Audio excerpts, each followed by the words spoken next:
કેન્દ્ર સરકાર 2026નું બજેટ રજૂ કરવાની છે તે પહેલા ફરી એકવાર મોરબી સિરામિક ઉદ્યોગે સરકાર પાસે માંગણી કરી છે।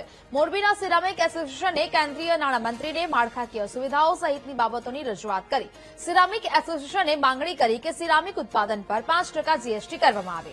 આ સિવાય નેચરલ ગેસને જીએસટી હેઠળ લાવવામાં આવે તો સીજીસીઆરઆઈ સમાન લેબોરેટરી અને તાલીમ કેન્દ્રોની સ્થાપના જેવા પગલાં લેવામાં આવે, જેનાથી સિરામિક ઉદ્યોગનું ઉત્પાદન પણ વધશે અને તેની નિકાસ કરવામાં પણ મોટી સરળતા રહેશે।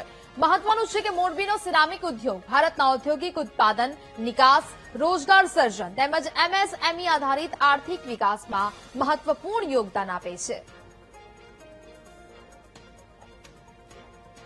જે અત્યારે 18% જીએસટી જે દર લાગુ રહ્યો છે એમાંથી 5%માં જીએસટીમાં સમાવેશ કરવામાં આવે। આના માટે અમે વારંવાર દરેક વખતે અમે રજૂઆત નાણાં મંત્રાલયમાં અને કેન્દ્ર સરકારમાં કરતા આવ્યા છીએ। તો આ વખતે અમારી એવી ભારપૂર્વક તો માગણી છે કે સરકારશ્રી દ્વારા આ વિષય ઉપર ગંભીરતાથી લેવામાં આવે અને 18%ને બદલે 5% જીએસટીમાં સમાવેશ કરવામાં આવે। તો જો સરકારશ્રી દ્વારા આ એક્સપોર્ટ ઇન્સેન્ટિવ અથવા તો એક્સપોર્ટને લગતા કોઈ બીજા બેનિફિટ આપવામાં આવે તો આ એક્સપોર્ટ હું માનું છું કે ચોક્કસપણે 30 થી 35,000 કરોડ રૂપિયાનું આપણું એક્સપોર્ટ થઈ શકે છે। કે સિરામિક ઉદ્યોગને લગતા કોઈ પણ ટેસ્ટિંગ મશીનરી હોય, ટેસ્ટિંગ લેબોરેટરી હોય, એનું અહીંયા સ્થાપના કરવામાં આવે। જે અત્યારે હાલમાં સીજીસીઆરઆઈ જે છે એ કલકત્તાની અંદર અને અમદાવાદની અંદર એની બ્રાન્ચ આવેલી છે। તો અમે એવું ઈચ્છીએ કે અમારે કોઈ પણ સેમ્પલ કરાવવું હોય અથવા તો કોઈ મટીરિયલના ટેસ્ટિંગ કરાવવા હોય તો અમારે તેને અહીંયાથી અમદાવાદ અથવા તો કલકત્તા મોકલવા પડતા હોય છે।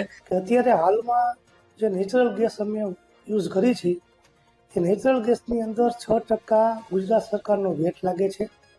આ વેટ અમને બાદ મળતો નથી, એની ક્રેડિટ મળતી નથી।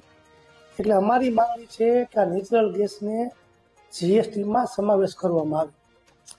જે રીતે આઈઓસીએલ, બીપીસીએલમાંથી અમે જે ગેસ અત્યારે હાલમાં પરચેસ કરી છે પ્રોપેન, એલપીજી, એની અંદર જીએસટી બાદ મળે છે। તો અમારી માંગણી એવી છે કે ગુજરાત ગેસને પણ આ નેચરલ ગેસ છે એને પણ જીએસટીમાં સમાવેશ કરવામાં આવે।